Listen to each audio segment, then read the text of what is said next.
Hello বন্ধুরা, আশা করছি সবাই খুব ভালো আছো। তো এখন সন্ধে হয়ে গেছে। তো আমি আজকে একটা তোমাদের সঙ্গে রেসিপি শেয়ার করব, সেটি হলো পালক পনির। তো যাই হোক, পালক পনির খেতে কিন্তু খুব ভালো লাগে। তো আমার যেহেতু খুব একটা পছন্দের নয়, তো মেয়ে খুব ধরেছে, মা পালক পনির করো, পালক পনির করো। তো তার জন্য সেটাই করছি।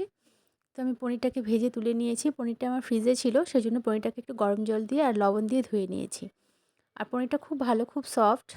তো যেহেতু ফ্রিজে কয়েকদিন ছিল, সেই জন্য গরম জলে ধুয়েছি। আর এখানে আমি পেঁয়াজ, আদা, রসুন, একটা টমেটো সুন্দর করে বেটে নিয়েছি, মিক্সি করে নিয়েছি। তোমরা চাইলে পাটাতেও বেটে নিতে পারো।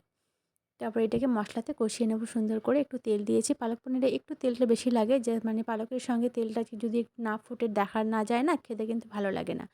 আর বাটার তো অবশ্যই দেবে এটাতে। তো আমি এই যে মশলাটাকে কষিয়ে নিচ্ছি। এখানে পালক শাক একটু সেদ্ধ করে নিয়েছি, বয়েল করে নিয়েছি। জাস্ট বয়েল হয়েছে, সঙ্গে সঙ্গে নামিয়ে নিয়ে ছেঁকে নিয়ে সেটাকে মিক্সি করে নিয়েছি। বেটে নিতেও পারো পাটাতে তোমরা। আর এখানে জিরে গুঁড়ো আর ধনে গুঁড়ো দিয়ে দিলাম। দিয়ে এবার মশলাটাকে সুন্দর করে কষিয়ে নেব।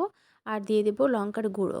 অবশ্যই তোমরা এখানে শুকনো লঙ্কার গুঁড়োটা ইউজ করবে, কাঁচা লঙ্কা দেওয়ার দরকার নেই। যদি এমনি দিতে চাও, দুই একটা চেরা দিতে পারো। এবার পনিরটাকে আমি দিয়ে দেবো। পনিরটাকে দিয়ে একটু এটাকে একদম সিমে করে, আর এখানে জল দেওয়ার দরকার নেই। যদি মনে করো একটু বেশি গ্রেভি রাখবে, তাহলে জল দেবে। দিয়ে সিমে করে জাস্ট ঢাকা দিয়ে রেখে দেবে। তো কিছুক্ষণ পরে যখন বোঝা যাবে যে মানে কুক হয়ে গেছে, তখন এটাকে খুলে বাটার দিয়ে নামিয়ে নেবে। একটু গরম মশলা দিতে পারো, আর অবশ্যই কাসুরি মেথিটা অবশ্যই দেবে। দিলে একটা সুন্দর রেস্টুরেন্টের মতো মানে স্মেল আসে। খেতে খুব ভালো হয়। আমার মেয়ে চলে এসেছে, ওকে এখনই দিতে হবে বাটি করে। এই যে ওকে তুলে দিলাম কয়টা বাটি করে, ও তাতে খা। পরে রুটি করব, রুটি দিয়ে খাবে। তো কেমন লাগলো রেসিপিটি অবশ্যই জানাবে। আর একবার বাড়িতে ট্রাই করো। টাটা।